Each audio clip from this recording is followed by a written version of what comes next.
Okay, what we have here is I've taken 2 cups of dry basmati rice. I don't use quick cook rice, I just use the straightforward normal basmati rice, white basmati rice. For those of you who don't know, basmati rice is a wonderful rice, and it comes from, let's see if we can get you can see it's a very, very long grain rice, and it's grown in the foothills of the Himalayas, and it really has wonderful properties, and cooks love it, and so do diners. It has a beautiful perfumed flavour, and a wonderful texture, and a delicious nutty flavour. So you know you can't beat it. It's a wonderful rice. Whenever I eat spicy food, I tend to eat it with basmati rice, and I know it's not always authentic and everything for the region you're cooking for, but it's my cooking. I cook for me, I don't cook for other people. You tailor the recipe the way you like it. If you like it with a different rice, there's Thai jasmine rice, which is superb, another nice flavoured aromatic rice. And there's American long grain rice, which is perfectly good, perfectly good for this purpose, and probably closer to the original rice and peas recipe, I would have thought. So we've got 2 cups of dry basmati, which I've rinsed in a couple of rinses of water and drained off most of the starch, and I've left it so that it's fairly dry. So for 2 cups of dry rice, I'm adding 1, 2, and it'll be a total of 4 of liquid.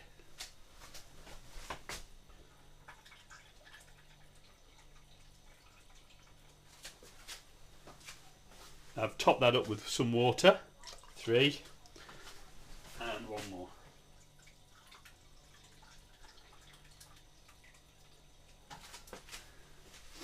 So I just finished that off with water.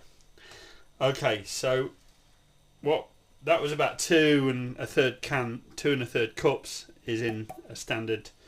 I don't know what you call these in the United States, but we call it 400 millilitres, so it's 0.4 of a litre. Quick mental arithmetic, a litre is about 1.5 British pints, nearly 2 American pints. So it's just under an American pint. There you go. I don't know what that translates to in cups. Also, this is where you add your beans. Now I'm adding roast cocoa beans, or that you may know as pinto beans, and I'm adding them from the can. You can boil your own, you can soak and boil your own if you like. It gives a nice flavour. I've rinsed the can. My Jamaican friends, I've seen them use everything from red beans down to gunga peas or pigeon peas, things like that, in their peas and rice and peas. And I just throw those in to the mix, and then I'm going to give that a little stir, but not too much.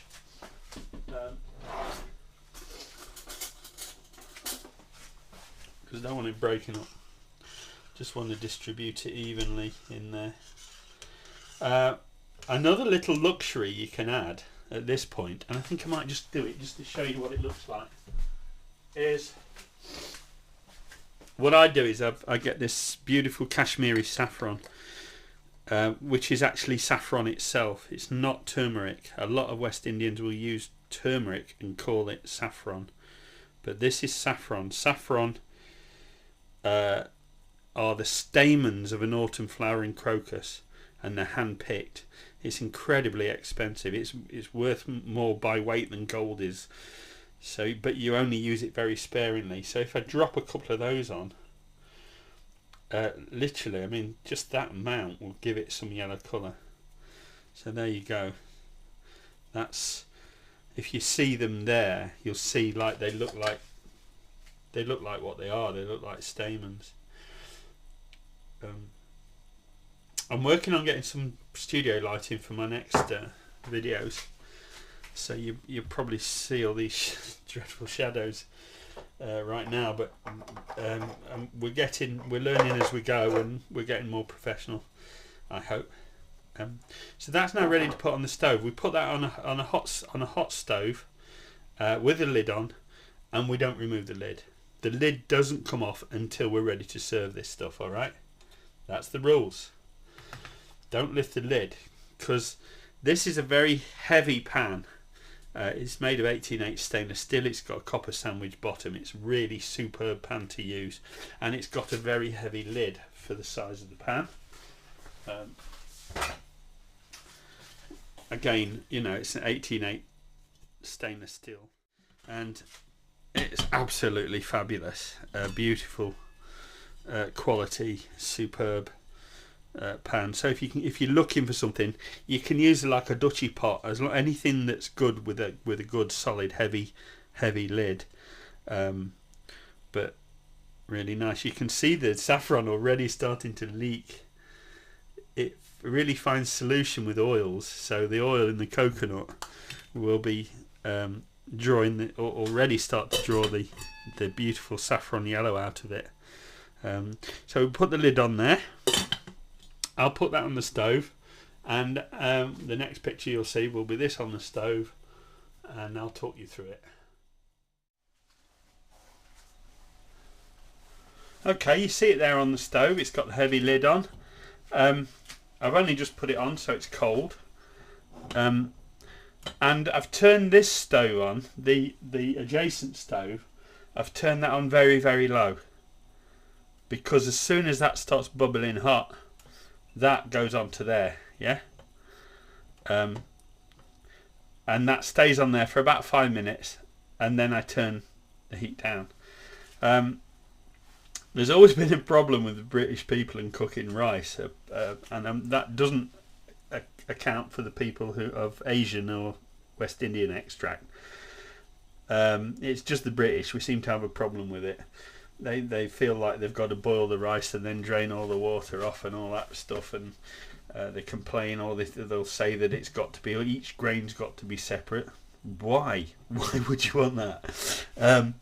You want the rice to be nice and fluffy and have a nice texture and taste great and be slightly nutty. That's how I like my rice. But it's really easy to cook. They make such a palaver of it. And I've even seen TV cooks make such a palaver of cooking rice, when it's really very simple, as everywhere else in the world seems to get it right. I steam my rice. I bring it up to temperature.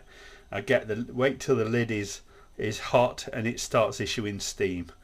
When that happens, it's time to move it. Or if you're on gas, you can turn it just down low, because that's instant. But you turn the gas down to your lowest setting, or here I've got this on this one plate is on its lowest setting, so I'll just move it across there and switch the other one off, switch the big one off, right? As soon as that happens. So I'm going to get this up to steam, and then I'll come back to you. Okay, as you'll see from around the edge there, you can see me in the lid. As you can see from around the edge, what you got there is it was starting to issue forth quite a lot of steam, and it was basically letting me know that it was time to move it over. So I've moved it over onto the ultra low heat.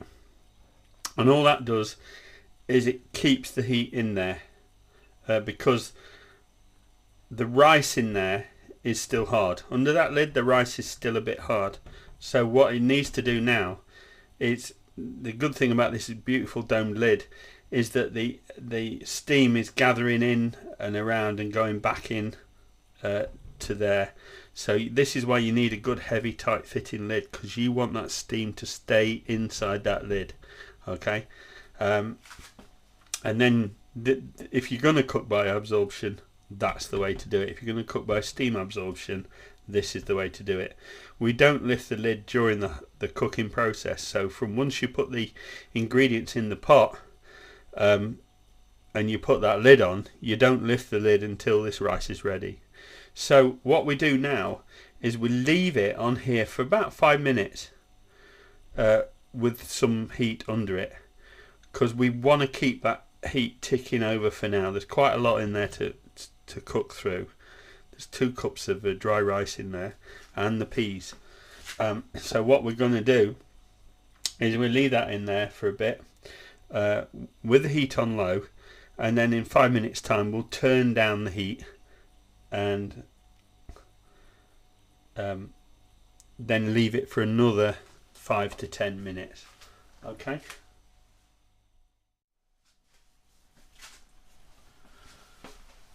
Okay, here we are. I've had it on the very low setting for 5 minutes, and I've had it completely off for 10 minutes, and now we have the reveal.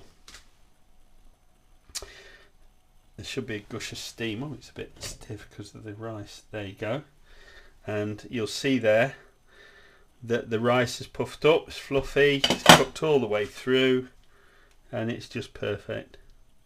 There we go. I'll give that a stir, and then we should see the yellow come through.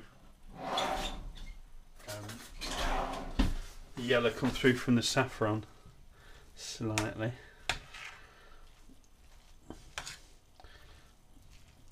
That's looking good. Oh, my brother's sitting there in the living room, and I think he's getting hungry smelling all this. Can't see much from the saffron in this light. Maybe I should have used a bit more, or maybe something in the beans. There is flicks of saffron in it and a slight yellowing, but not much. But you can certainly smell the saffron, so it's imparted a flavour to the rice. Super. Anyway, that looks more authentic the way it is. And so you got the flavour of the coconut milk in there. You've got the beans or the peas, and the lovely basmati rice. I'm going to have a taste of this just to make sure it's where I want it to be.